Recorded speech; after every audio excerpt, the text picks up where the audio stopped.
today's top stories.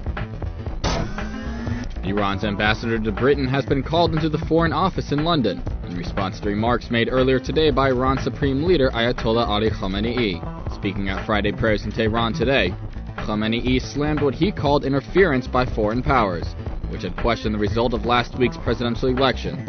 He also called Britain evil. The Foreign Office spokesperson said that Mark Lyall Grant, political director of the Foreign Office, would complain over the remarks when he meets Iran's envoy, Rasoul Movahedian. Leaders of the European Union today urged Iran to allow peaceful protests against the country's disputed presidential election. The call came after Iran's Supreme Leader Ayatollah Khamenei called for an end to the street protests.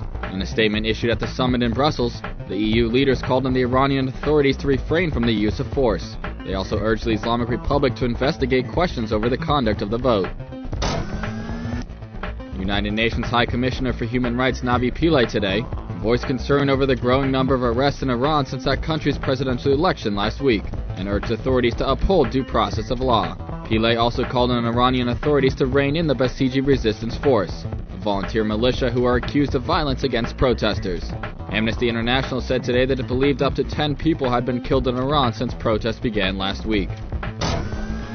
Canada's Foreign Affairs Minister Lawrence Cannon said on Thursday that his government would not remain silent on the political situation in Iran. Cannon said that Iran's foreign ministry had summoned Canada's chargé d'affaires in Tehran yesterday and advised Ottawa to stay out of our politics.